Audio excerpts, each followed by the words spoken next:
Glória a Deus. Graça e paz a todos em nome de Jesus. Amém. Convido aos irmãos e aquele que nos visita a abrir comigo as Escrituras Sagradas em 1 Timóteo capítulo 3.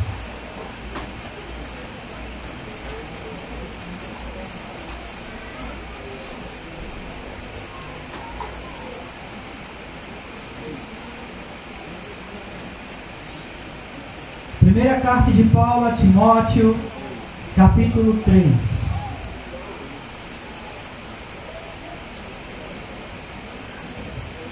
Nós estamos dando continuidade àquilo que nós já há alguns meses, pelo menos 6 meses, a gente vem estudando sobre igreja. A gente vem falando sobre o propósito da igreja, as marcas da igreja. E depois desses 6 meses, a gente entrou, ainda dentro do tema igreja, no assunto de liderança da igreja. No último domingo desse mês, nós estaremos fazendo aqui o culto de imposição de mãos naqueles que serão levantados como líderes nessa congregação. Amém? Amém. Está todo mundo atento às palavras? Amém? Então, nós, quando iniciamos esse assunto de liderança da igreja, nós primeiramente falamos sobre os diáconos. E já esse é o 3º domingo que nós falamos sobre os presbíteros. Nós passamos 2 domingos seguidos nos versículos 1 e 2 do capítulo 3 de Timóteo.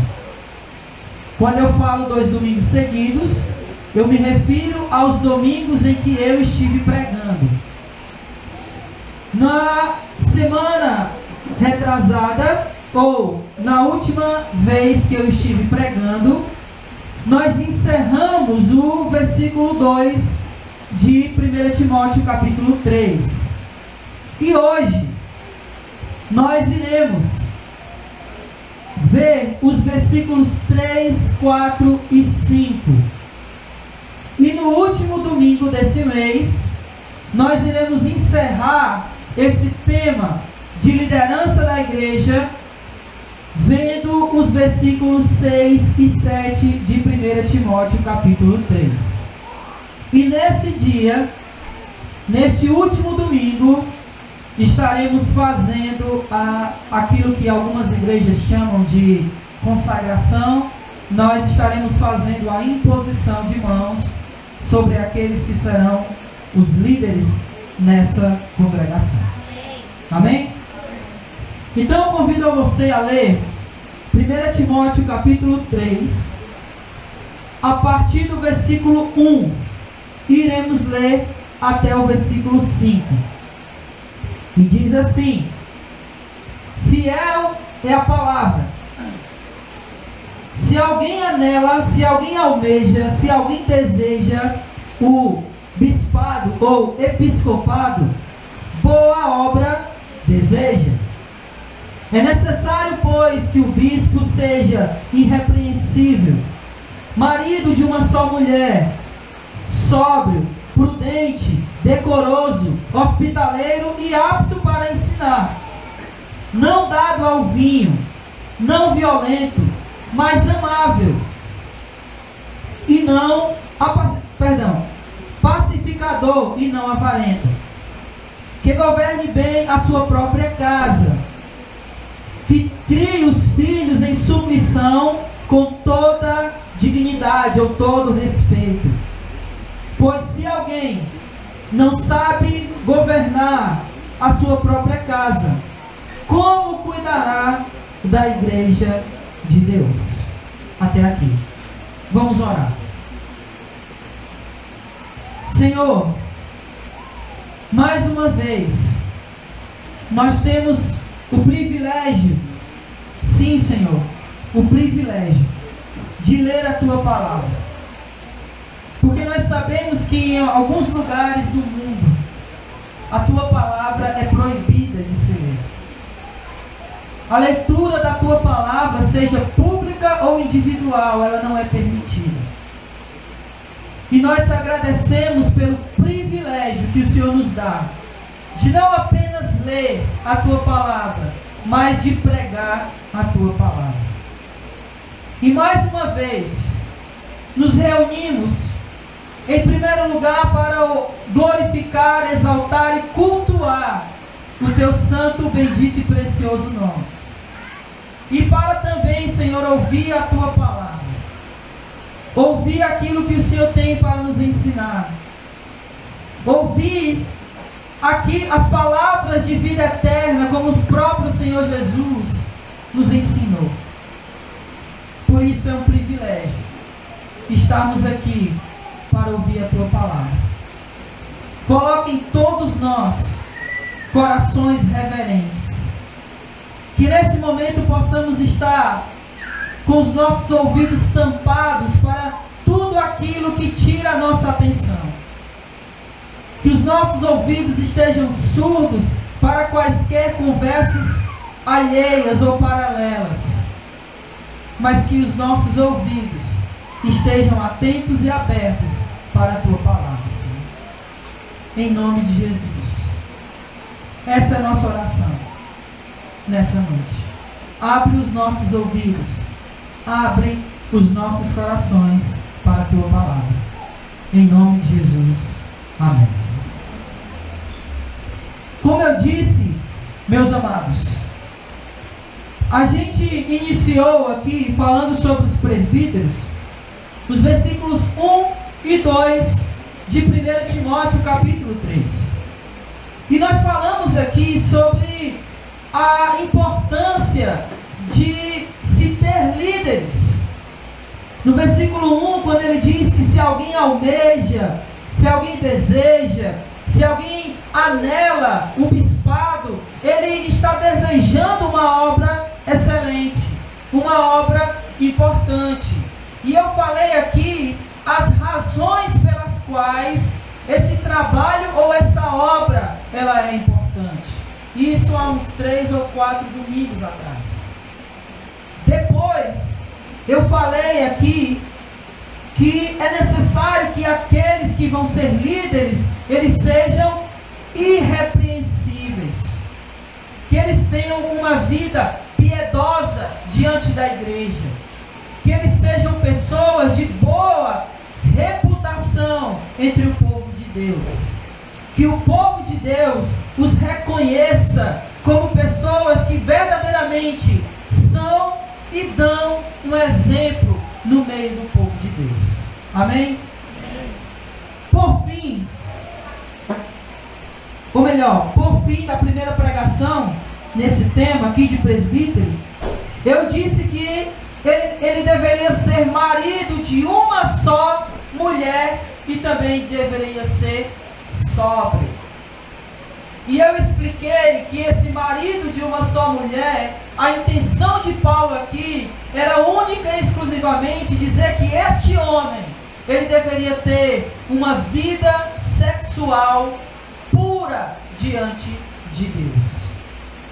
Todos nós sabemos que o sexo não é pecado se ele for feito dentro do casamento. Mas se ele for feito fora do casamento, ele é pecaminoso aos olhos de Deus. Seja ele a fornicação, que é o sexo antes do casamento, ou seja ele o adultério, que é o sexo com outra pessoa que não seja o seu cônjuge. Então, quando Paulo diz que o homem tem que ser marido de uma só mulher, a intenção primeira dele era que este homem, que este líder, ele tinha que ter uma vida sexual pura diante de Deus. E que ele também deveria ser sóbrio. E aí nós finalizamos a primeira parte desse tema presbítero. No segundo culto, a gente falou que ele tinha que ser temperante, modesto e hospitaleiro. Nós falamos dessas 3 características. Que o homem tinha que ser alguém temperante, alguém que não se inflama com qualquer coisa, que tem que ter calma, que tem que ser uma pessoa mansa. Este é o líder na igreja. Ele também tinha que ser hospitaleiro. E o que significa ser hospitaleiro? Alguém que trata bem aqueles que nos visitam. Ele tem que ser uma pessoa que trata os outros com hospitalidade. E que também deve ser uma pessoa modesta. Não aquelas pessoas que vivem mostrando que têm riquezas, que ostentam, para usar aqui uma palavra da moda, que vive com ostentação, mas sim andar com modéstia. E aí nós encerramos o versículo 2 do capítulo 3. E hoje eu gostaria de conversar com os irmãos essas outras características aqui do versículo 3 ao versículo 5.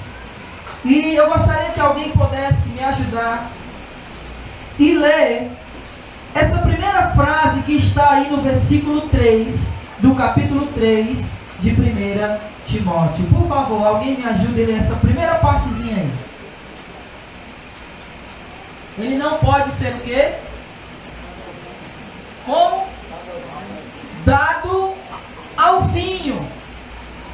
Eu gostaria que você notasse que no versículo 2, o apóstolo Paulo, ele já tinha instruído sobre isso. Só que ele usa uma outra palavra. Que palavra ele usa? Sóbrio. E mais uma vez ele volta nesse tema. Só que antes ele diz, olha, quando ele fala desse assunto, ele fala 3 características positivas. Ele diz sóbrio, aí fala prudente, decoroso, hospitaleiro e apto a ensinar. Características positivas que alguém que não é sóbrio não pode exercer. Agora ele usa de novo o mesmo assunto, mas ele usa 3 características negativas. Ele diz não dado ao vinho, não violento e avarento. É muito importante a gente perceber isso que o apóstolo Paulo está fazendo aqui. Quando ele fala não dado ao vinho, a tradução Reina Valera, que é a tradução do original grego para o espanhol, ele usa uma palavra que é adicto. Ele usa essa palavra. Eu não sei quantos de vocês tiveram acesso a alguém que é viciado, seja em álcool ou seja em drogas. Mas, tanto no AA, que é aquela instituição que ajuda os alcoólicos, como o NA, que é a instituição que ajuda aqueles que têm problema com drogas, eles chamam essas pessoas de adictos. E é a mesma palavra que a tradução Reina Valera usa. Adicto, ele usa a seguinte frase: não adicto ao vinho. Essa é a tradução da Reina Valera. Para aqueles que talvez não estejam entendendo o que eu estou falando, é porque existem muitas traduções da Bíblia. Ela foi escrita, o Novo Testamento foi escrito originalmente em grego. E do grego ele foi traduzido para várias línguas. E só no nosso português existe a tradução João Ferreira de Almeida, revista e atualizada e revista e corrigida.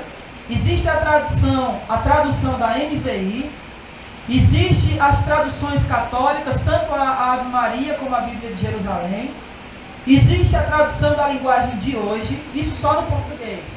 Existe a tradução King James, que ela tanto é do português como também do inglês, e muitas outras que eu poderia citar aqui.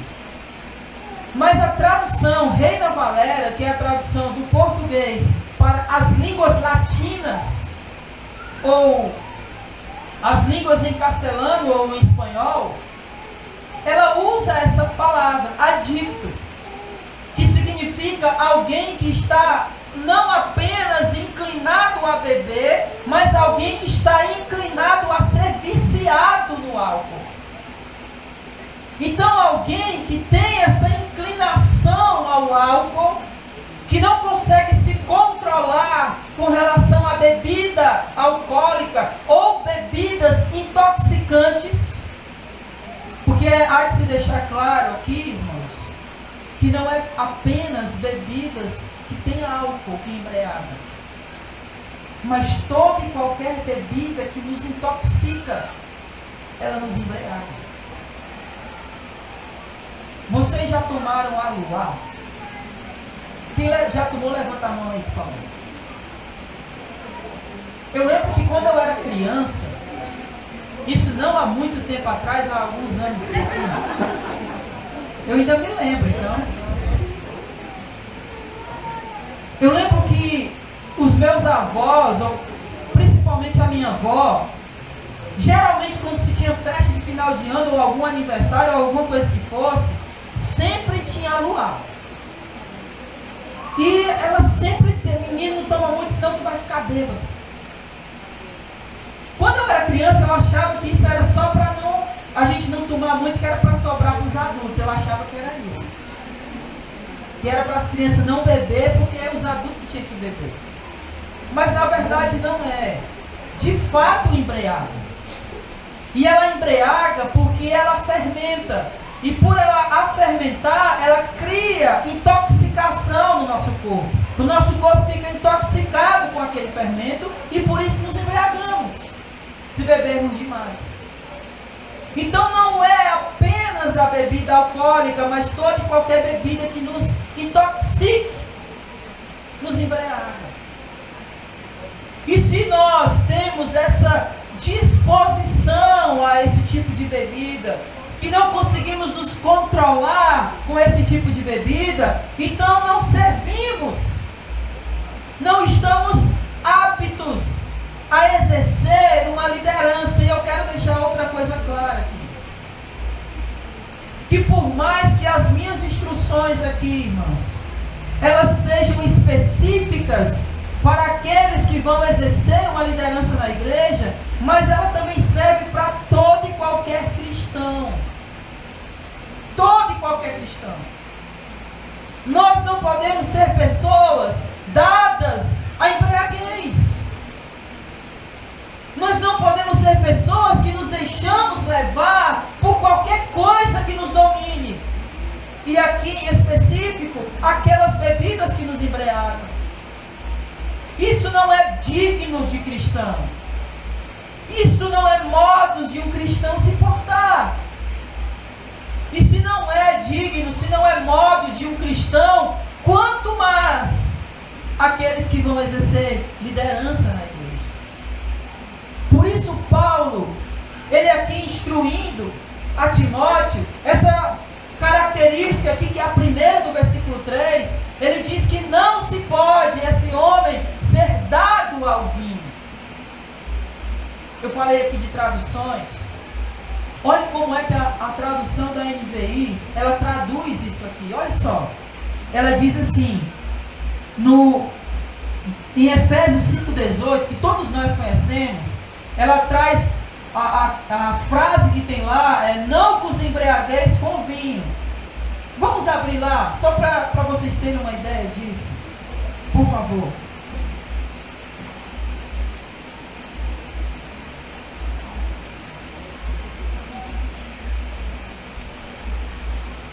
Geralmente nas Bíblias da tradução João Ferreira de Almeida, revista e atualizada, ela traz a seguinte frase: não vos embriagueis com vinho onde há dissoluções, ou onde há dissolução. Não é isso? Você está com a revista atualizada aí? É assim que está escrito aí?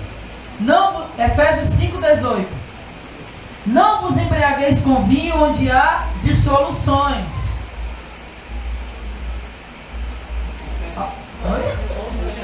contendas. Eu acho que essa deve ser a corrigida. Mas a atualizada, ela parece dissoluções. Devassidão. A devassidão, quem traz geralmente é a Bíblia de Jerusalém. Ela traz devassidão. Mas o que eu estou querendo dizer, irmãos, é que por que Paulo está proibindo isso aqui? Talvez para nós, isso aqui é óbvio, né? Claro, um crente não pode beber, não é verdade? Isso para nós é óbvio. Mas por quê? Porque nós fomos criados culturalmente que a bebida forte ela é pecado. Mas existem países que a bebida forte é algo cultural e que são usados não apenas para embriaguez. Se você observar países como a Alemanha, por exemplo, onde o inverno é muito pesado, eles tomam cerveja para se aquecer. Isso é pecado?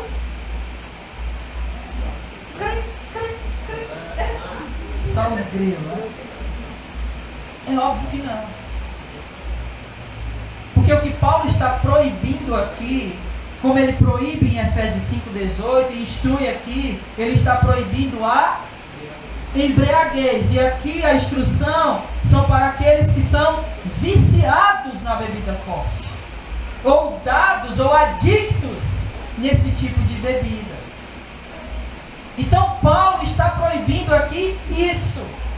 Mas ele está proibindo por quê? E aí vem a questão das traduções. A NVI diz que a bebida leva à libertinagem.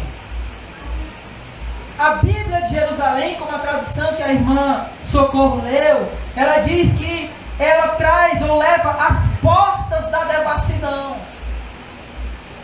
Então o álcool leva alguém, ou aquelas bebidas que embriagam, ou que são intoxicantes, elas levam aqueles que a ingerem à devassidão, à libertinagem, a contendas, a dissoluções. Isso é óbvio. Eu lembro alguns exemplos na minha própria família. Eu lembro que todas as vezes que tinha festa de final de ano na família por parte do pai, e todas as vezes que tinha bebida, a festa acabava em briga. É incrível isso.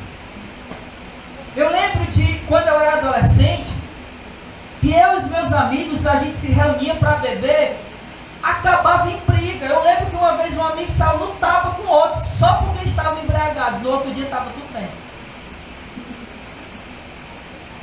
Mas o álcool, a bebida, ele leva a esse tipo de coisa. Ele leva a devassidão.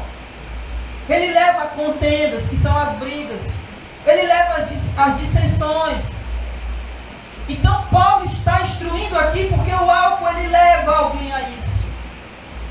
Eu fico me lembrando que lugares que eu fui, quando estavam embriagados, eu jamais iria se estivesse sóbrio. Eu não iria. E eu não estou aqui nem pensando em lugares, por assim dizer, onde a prostituição reina. Eu não estou falando desse tipo de lugar. Eu estou falando de lugares extremamente perigosos, que eu só fui porque estava embriagado. Se eu estivesse sóbrio, meu Deus, eu não pisaria. Eu lembro de lugares que eu e meus amigos passamos, quando estávamos embriagados, e a gente passava e as pessoas jogavam pedra na gente. E por que eles jogaram pedra? Porque eles eram índios?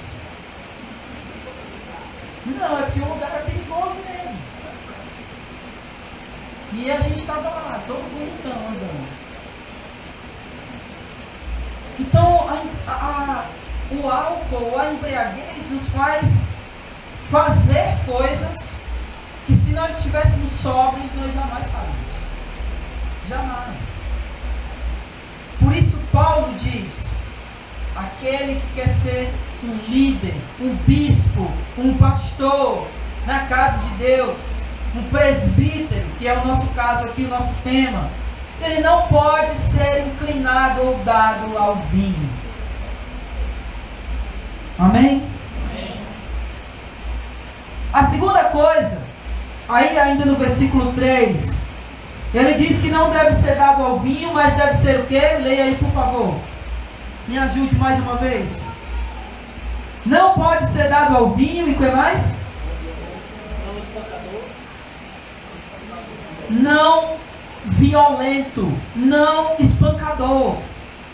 Uma pessoa que é briguenta, mas não apenas ela é briguenta, ela é uma pessoa extremamente violenta. E notem, irmãos, como eu disse no começo, que ele já tinha falado do tema no versículo 2, usando a palavra sóbrio, e agora ele volta, mas ele está associando aqui a violência com o quê? Com embriaguez. Ele está dizendo, olha, não pode ser dado ao vinho e nem violento. Ele está fazendo essa associação, que aquele que é dado ao vinho, ele pode ficar violento. Ele está fazendo essa associação. Aqui, irmãos, me fez pensar ou lembrar de algumas pessoas que eu acredito que você deva conhecer. Algumas pessoas que quando elas estão embriagadas, elas mudam totalmente. Que quando elas estão sóbrias, são pessoas extremamente amáveis de conversar. São pessoas extremamente boas, por assim dizer. Pessoas que você se agrada em estar com elas. Mas quando elas estão embriagadas, elas mudam totalmente. Eu quero aqui usar como exemplo o meu avô. Eu não posso citar exatamente como ele era quando ele tinha problemas com álcool, porque eu não acompanhei esse período dele. Eu vou falar de coisas que eu já ouvi, principalmente da minha avó. Mas eu nem vou dizer o que ele fez. Eu vou dizer como ele se alterava, como ele virava outra pessoa. O meu avô, ele era um homem extremamente inteligente. Extremamente inteligente. Ele era escrivão de polícia. Ele aprendeu praticamente sozinho a datilografar. E o engraçado, essa cena eu ainda me lembro. Ele usava apenas 2 dedos para datilografar. Esses 2 aqui. Mas é possível que ele adquiriu tanta habilidade que era possível que ele digitasse mais rápido do que muitas pessoas que usavam todos os dedos. Ele adquiriu essa habilidade. O meu avô, depois de adulto, ele sofreu um problema na mão direita e ele aprendeu a usar a esquerda para escrever tão perfeitamente como ele usava a direita.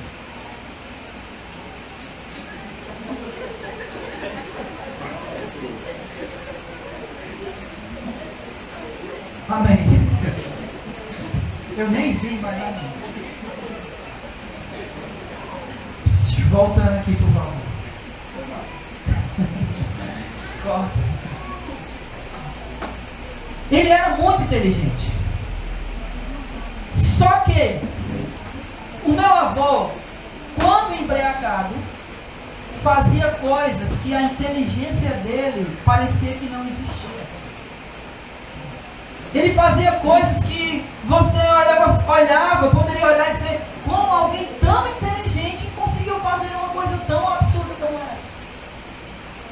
Porque algo assim o fazia com ele. E ele se enquadrava aqui, quando ele estava bêbado ou embriagado, ele se enquadrava aqui nessa coisa que ele chama aqui de violento. Isso aí a minha avó falava, a minha mãe falou, que que às vezes quando ele chegava embriagado, ele reunia todos os filhos e dava uma pisa em todos. Mas se você conhecesse o meu avô sóbrio, você não diria que ele tinha essa coragem. Ele era uma pessoa extremamente fácil de conversar. Meu avô, ele era um homem culto. Ele tinha conhecimento sobre determinadas coisas que você não conseguia ver em muitas pessoas que estudaram. Mas quando embriagado, fazia coisas absurdas como essa. Não vou nem falar outras coisas absurdas que ele fez, senão vocês vão ficar mais abismados ainda. Mas o que eu estou querendo dizer para vocês é que o álcool, ele consegue fazer isso com uma pessoa. E não importa o quanto inteligente ele seja, não importa quanto a classe social dele seja alta. E Paulo está aqui repreendendo justamente isso. Ele está repreendendo aqueles que são dados ao álcool e que ficam violentos. Meus irmãos, pensem, por favor, por um minuto. O que vocês pensariam de líderes na igreja que são homens violentos? Se vocês gostariam que a igreja do Senhor, o povo de Deus, fosse liderada por homens que fossem extremamente violentos, principalmente nas suas casas. Homens que aqui se fizessem de santo, pousassem de homens santos, mas espancassem as suas mulheres em casa, maltratassem os seus filhos. Homens extremamente violentos com os de fora. E aí me veio à mente aqui a pessoa, o pastor, que a irmã Neide outro dia falou para nós aqui, do pastor que disse que não conseguia, que para ele falava muito palavrão e para ele isso era normal. Isso não concebe. Isso não faz parte da índole de um líder religioso, de um presbítero, de um pastor, de alguém, irmãos, preste atenção nisso, de alguém que é guia espiritual, que está conduzindo outros em direção a Deus. Este homem não pode ser violento. E aí a minha pergunta fica, aliás. Você gostaria de ser liderado por uma pessoa assim?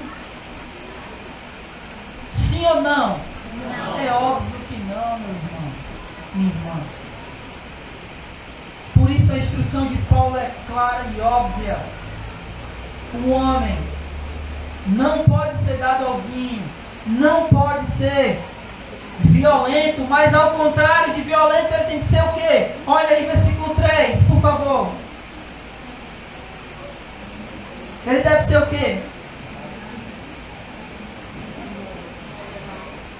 Como? Moderado, amável, gentil. Ele não deve ser violento, mas ele deve ser gentil, tratar com gentileza. Ele deve ser amável, tratar com amor. Se você esteve aqui no encontro de casais ontem, você pode perceber como era que marido e esposa, Salomão e a Sunamita se tratavam. Às vezes até com palavras eróticas, que vale, que cabe naqueles que são casados. Né? Como a gente viu aqui, irmãos. Ele se referindo à esposa, dizendo, olha, os teus seios são como cachos de uva.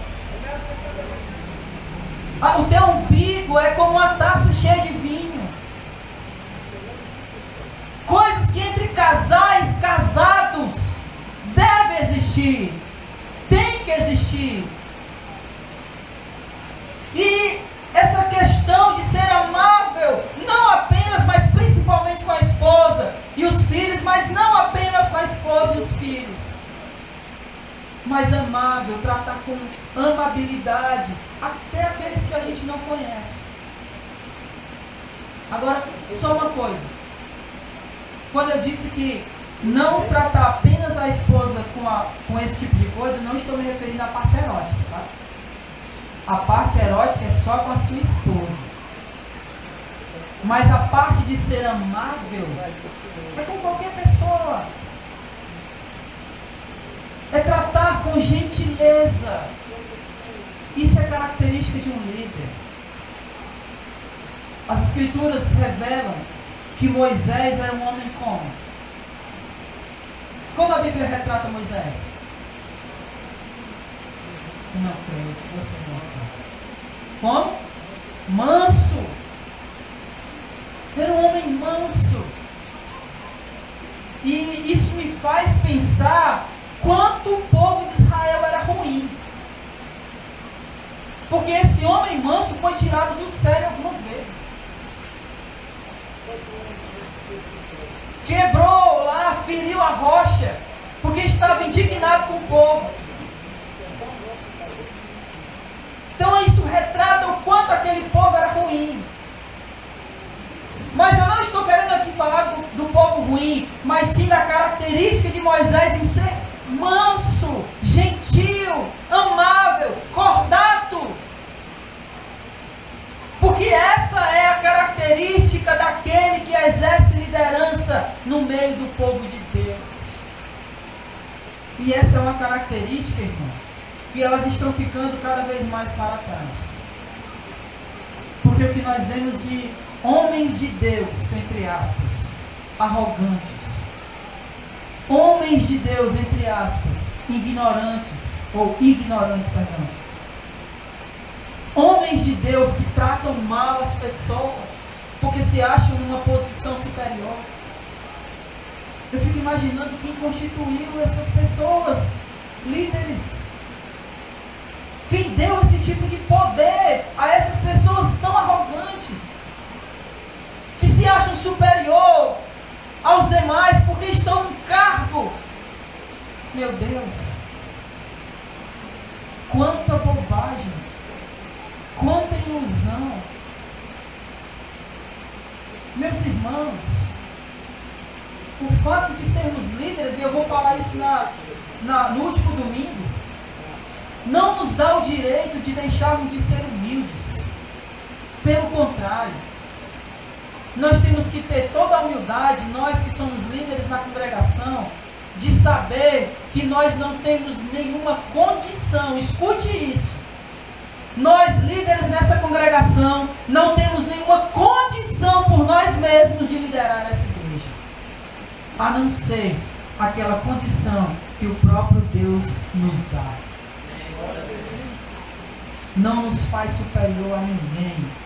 Eu sou igual a você, você é igual a mim, eu sou tão pecador quanto você é, e graças a Deus por isso, porque se eu não fosse pecador, o sacrifício de Jesus não serviria para mim, e ele só serve porque eu sou pecador.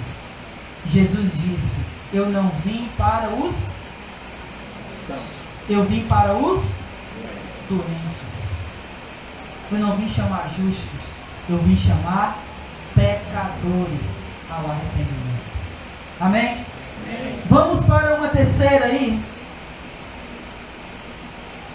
que ele diz, versículo 3: não dado ao vinho, não violento, porém amável, pacificador. Não é isso? Não é isso? Em algumas traduções, inimigos de contendas. O líder, ele não é aquele apenas que é uma pessoa que não é violento ou é amável, mas é aquele que pacifica uma situação de contendas. Ele é essa pessoa que pacifica uma situação de intriga no meio do povo de Deus. Abra comigo, por favor, em Tiago, capítulo 4.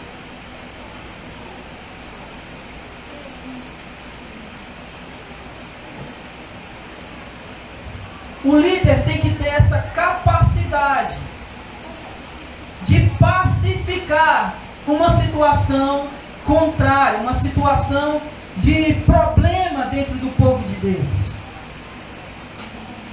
Ele precisa, o líder,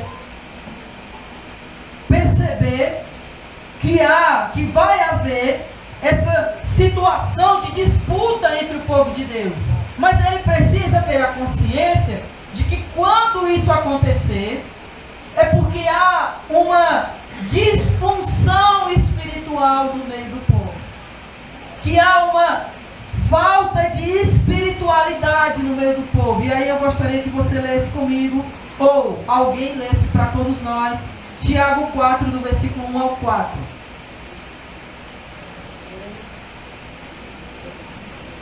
Se você achou, pode ler, por favor. Tiago 4, do 1 ao 4. De onde vêm as guerras e pelejas entre vós? Porventura não vem disto, a saber dos vossos deleites, que nos vossos membros guerreiam?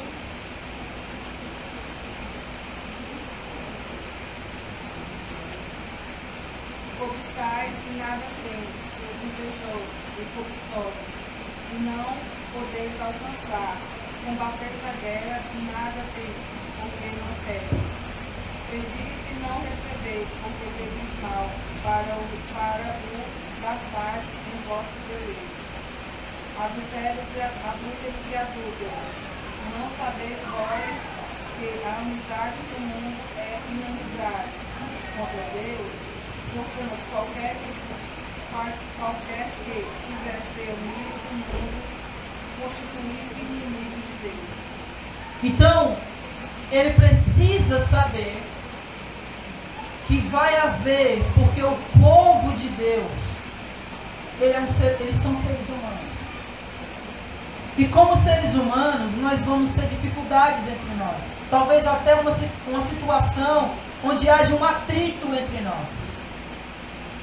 Onde haja uma disputa, uma contenda entre o povo de Deus. Mas o líder precisa ser pacificador. Ele precisa saber contornar uma situação adversa no meio do povo de Deus. Por isso essa instrução de Paulo. E eu não vou me deter muito aqui, porque eu já olhei o relógio, já são quase 8h30. E eu ainda tenho algumas coisas para falar. A última coisa aqui no versículo 3 é que ele não pode ser o quê? Avarento. Em algumas traduções aparece amante do dinheiro. Em algumas traduções ainda vai aparecer avarentos por lucro sujo. O que isso quer dizer? Vou explicar agora. Preste atenção. O que Paulo está instruindo aqui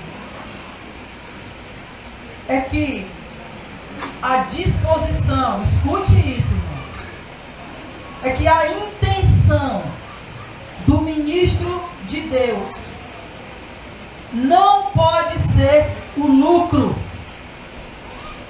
Não pode ser o lucro. Colocando em termos práticos, seria mais ou menos assim: eu vou fazer qualquer coisa nessa igreja para que ela fique lotada. Porque quanto mais gente tiver aqui, mais. Qual é a minha intenção? É pessoas se converterem a Cristo? É o quê? Lucro sujo. Essa é a intenção. Vocês ainda estão no texto de Timóteo? Vão para o capítulo 6, versículo 10.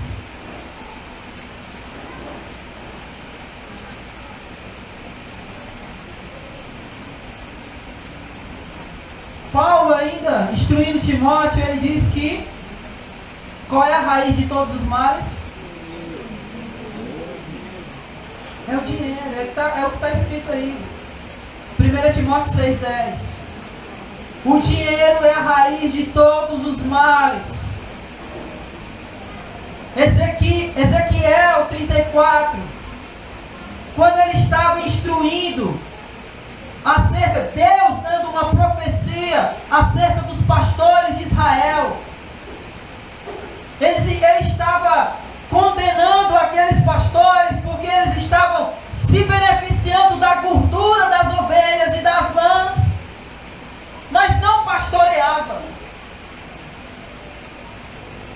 Então é esse tipo de ganância que o líder não pode ter, de não estar nem aí para o povo, não estar nem aí para a ovelha, porque o que ele quer é se beneficiar do dinheiro.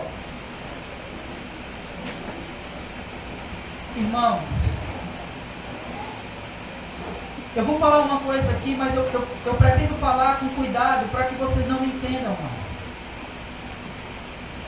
Quando hoje em dia eu trabalho em tempo integral para a igreja, e quando alguém me pergunta o que eu faço, você trabalha em quê? Às vezes eu tenho vergonha de dizer. Preste atenção. Por isso que eu disse que eu precisava falar com cuidado. Não estou dizendo que eu tenho vergonha de ser pastor. Mas eu estou dizendo é que eu tenho vergonha do que pastor se tornou. Ou do que a palavra pastor está associada.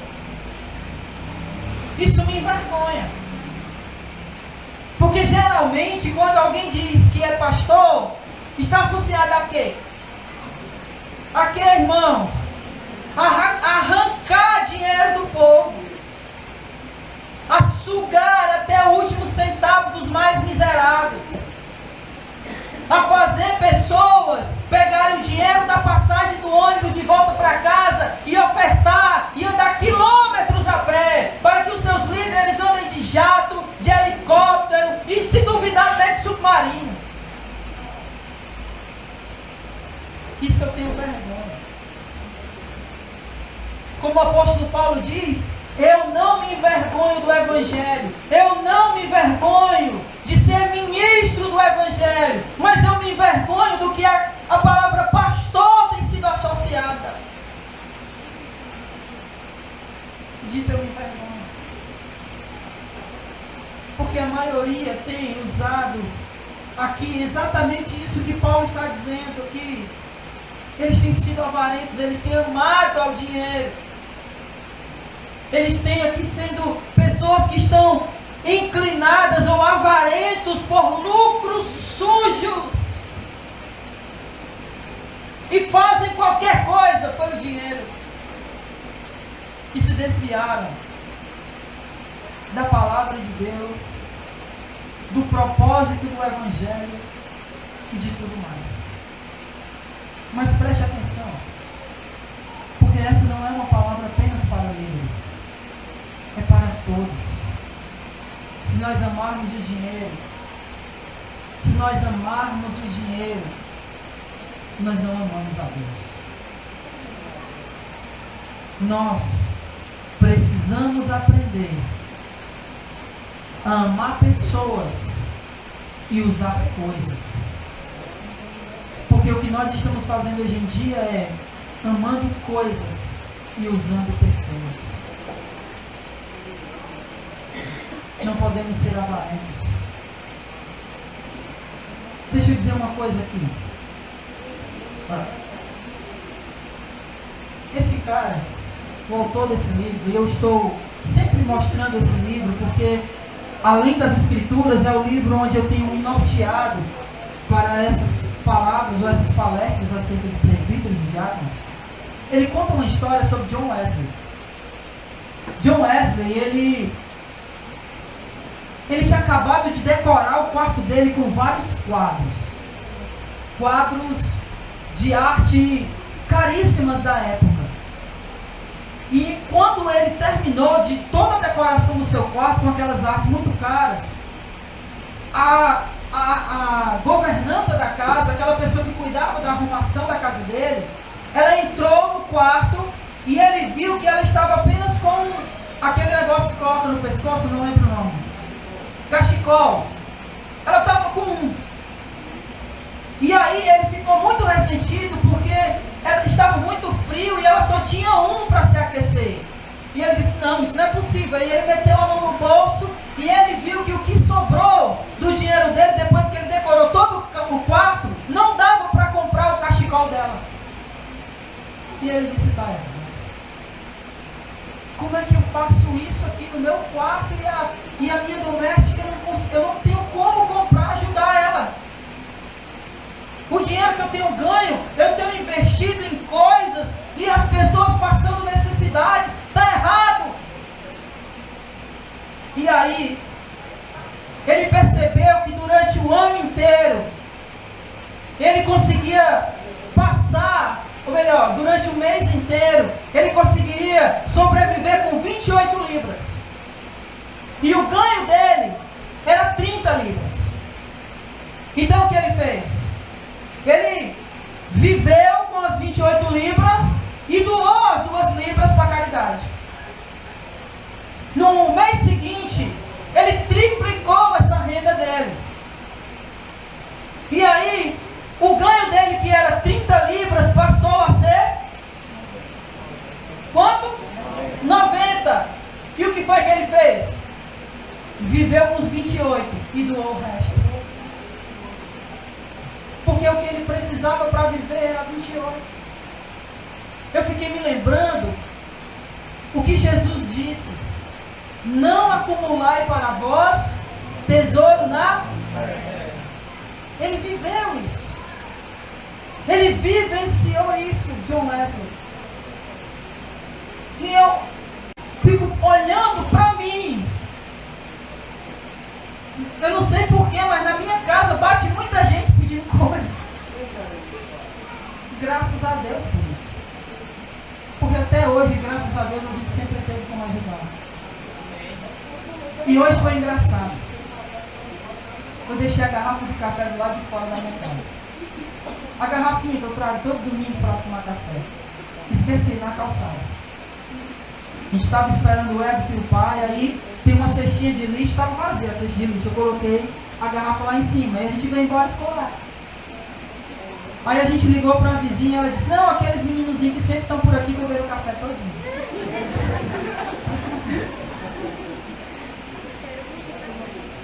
É porque o café não era para mim. Mas eu fico olhando e às vezes fico pensando se a gente não gasta dinheiro com coisas tão supérfluas e deixa de ajudar outros porque gastou com coisas supérfluas. O que eu estou querendo dizer é que nós não podemos ser avarentos. Não podemos amar o dinheiro. Não podemos amar coisas, mas amar pessoas e usar coisas. Amém? Para finalizar, versículos 4 e 5. Que governe bem a própria casa, que crie os seus filhos em submissão e respeito, pois se alguém não sabe governar a própria casa, como cuidará da igreja de Deus?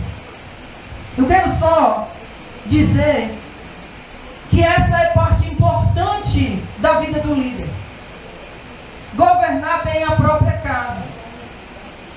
Eu quero citar 2 exemplos bíblicos de homens que não governaram bem a própria casa.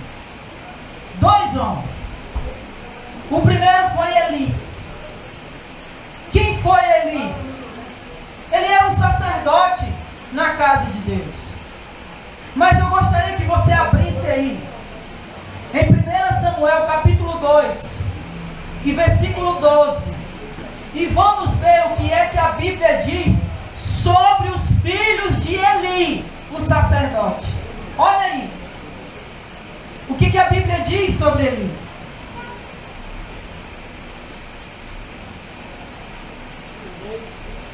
Perdão, Eli não, sobre os filhos de Eli.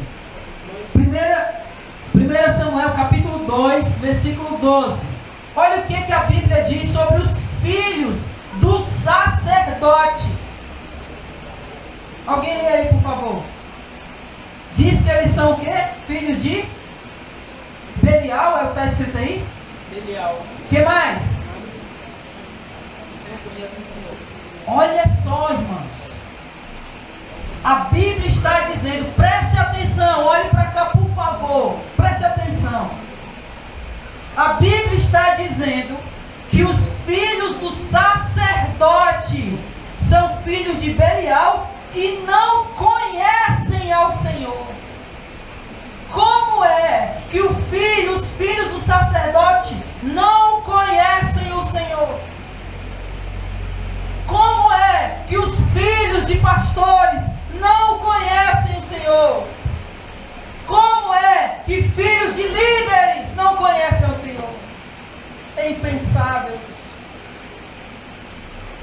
Por isso que o líder precisa governar bem a própria casa. O segundo homem aqui, que eu disse que ia citar, era Davi. Quem era Davi? O homem segundo o coração de Deus. Mas Davi não era um bom pai. Se você ler em 2 Samuel, a partir do capítulo 13 até o 19, conta a história dos filhos de Davi. Um homem chamado Amnon, que era filho de Davi, e que estupra a própria irmã Tamar. E depois que Amnon estuprou Tamar, Absalão foi lá e matou Amnon. Esse mesmo Absalão perseguiu Davi, expulsou ele do reino. Davi foi embora, ficou no lugar de Davi, tomou como esposa todas as concubinas do pai dele. E no capítulo 19, o general de Davi mata Absalão. Um homem chamado Caio Fábio Filho, ele escreveu um livro chamado O Drama de Absalão. E ele relata que tudo que Absalão fez foi tentando trazer a atenção do pai para ele. Porque quando Amnon estuprou Tamar, Davi não fez nada. Quando Absalão matou Amnon, Davi não fez nada. Quando Absalão expulsou ele do reino, Davi não fez nada. Em outras palavras, Davi era o quê? Um pai omisso, que não chama os filhos à responsabilidade, que não impõe limites nos seus filhos. Efésios 6:4 diz: pais, não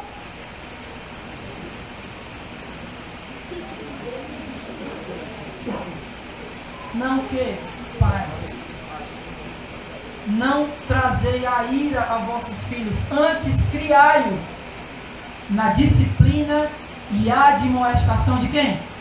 Do Senhor. E notem que por mais que lá apareça pais no plural, ele está se referindo ao homem, ao pai. Então é responsabilidade nossa.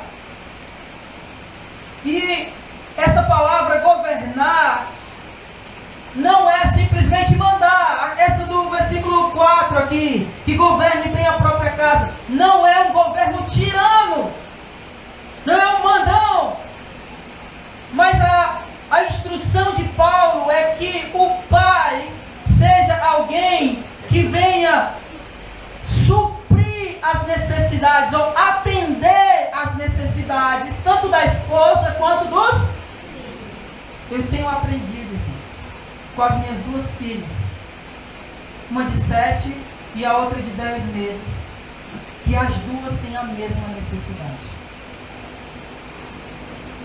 E a necessidade delas é a atenção. Eu não conto as vezes que eu estou no meu escritório, lendo, estudando. Quando não entra uma, entra na outra. E a mais nova, a de 10 meses, entra pá.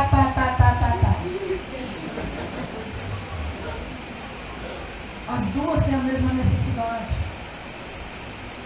A outra, eu já percebi, às vezes ela chega, ela entra no escritório com um livrinho da escola para ensinar a tarefa, mas na verdade o que ela quer é a minha atenção. Ela quer que eu seja o pai. E mais ainda agora por causa da pequena, porque ela acha que a gente ama mais a pequena do que ela. E ela às vezes pergunta: se ama mais a Isabela?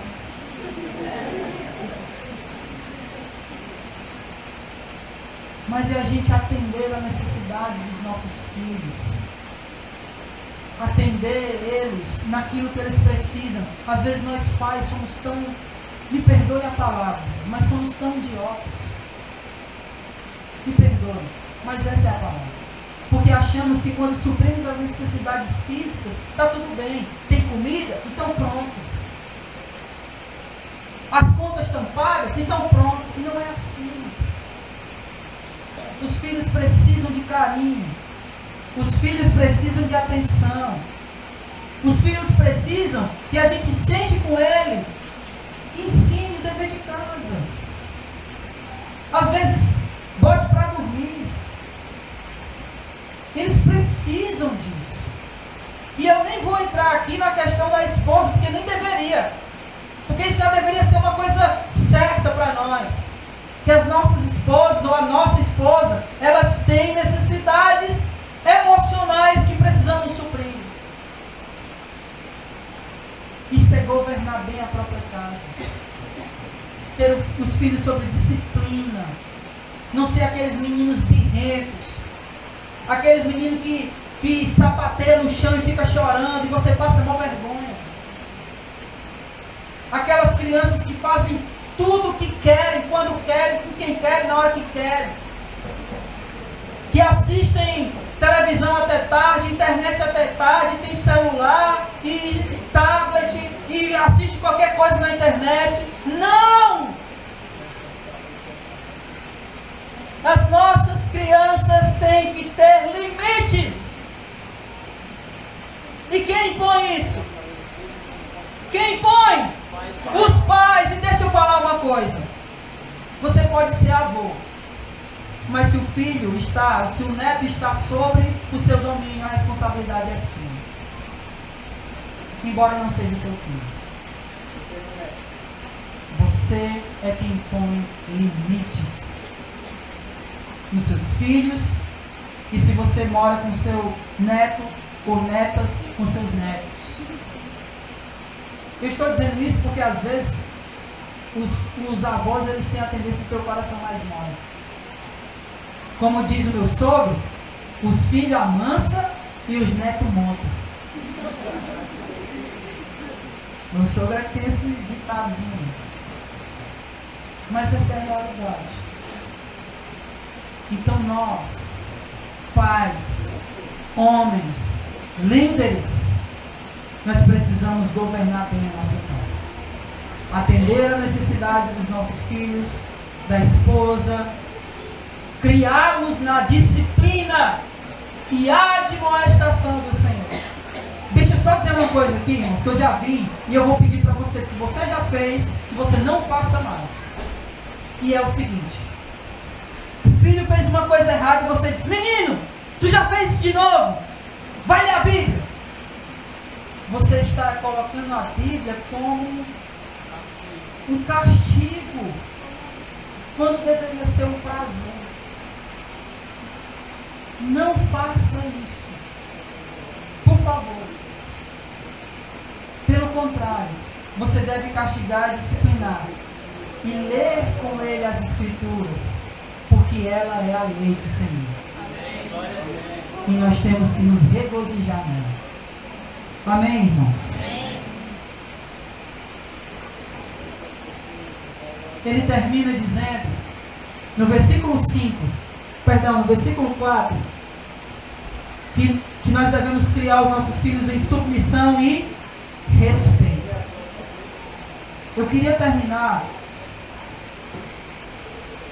com essa palavra aqui, respeito, porque nós pais temos uma tendência a sermos autoritários. Nós achamos que os filhos têm que nos respeitar, mas às vezes não achamos que temos que respeitar os nossos filhos. Os filhos merecem respeito, tanto quanto nós merecemos deles. Por isso, nós devemos criar os nossos filhos na disciplina, na correção e no respeito que nós merecemos. Mas tem um ditado que diz que se queremos ter respeito, se queremos ser respeitados, nós temos que respeitar. Então, nós devemos corrigir, disciplinar os nossos filhos, mas sempre respeitá-los. Nunca dizer palavras que os desrespeitem. Nunca. Os filhos precisam ser respeitados, porque esse é o exemplo. Se nós os respeitarmos, eles irão nos... E não se engane, medo não é respeito. Ele pode ter medo de você e mesmo assim não te respeitar. Amém? Essas são instruções a todos os cristãos e principalmente aos líderes.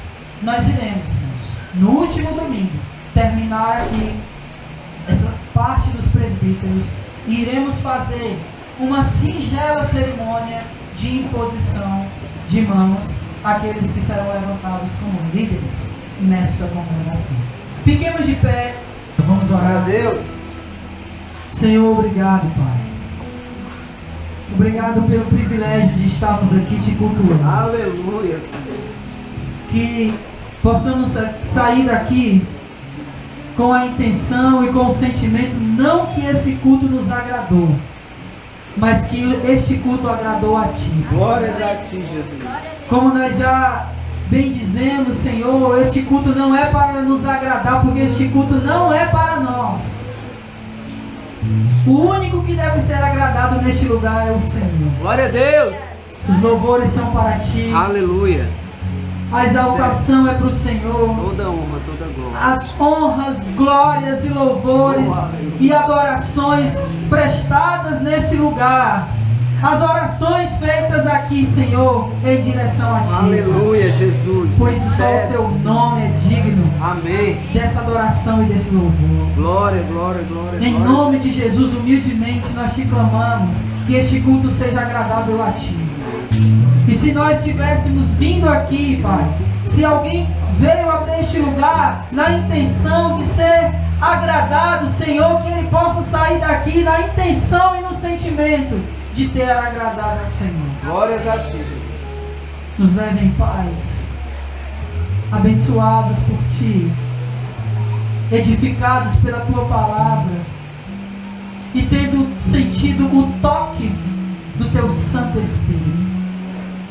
Que a nossa semana seja uma semana onde estejamos meditando em todas as palavras ditas aqui. Que a nossa semana seja uma semana de eterna, por assim dizer, comunhão com o Teu Espírito e com a Tua palavra. Aleluia, Jesus. Nos protege no caminho de volta. Que a Tua mão esteja, Senhor. Esse é o nosso clamor. Que a Tua mão esteja estendida sobre nós. Não como pessoas que reivindicam o direito, mas como pobres necessitados da Tua mão. Que ela venha estar estendida sobre as nossas vidas, sobre cada pedido de oração que foi feito neste lugar. E que sobre cada pedido de oração feito aqui, que a Tua vontade prevaleça sobre todos. Aleluia. Porque cremos. Glórias ao Teu nome. Cremos. Glórias ao Teu nome. Que a Tua vontade é boa, perfeita e agradável. Amém. Nos leva em paz. Em nome de Jesus agradecemos pelo culto, pelas orações, pelos louvores que o Senhor nos deu o privilégio de prestarmos a Ti. Te agradecemos pela Tua presença aqui e te agradecemos pela Tua palavra pregada neste lugar. Aleluia. Em nome de Jesus. Que o Senhor, Aleluia. pela tua palavra, Glórias a Deus. tenha tocado o coração daqueles que nos visitam. Faz assim, para a honra e glória do teu santo, bendito e poderoso nome. Aleluia. É que nós oramos, Glórias a ti. bendizemos e te agradecemos. Hoje e para todos sempre. Amém. E glória a Glória a Deus. Deus. Vamos todos em paz.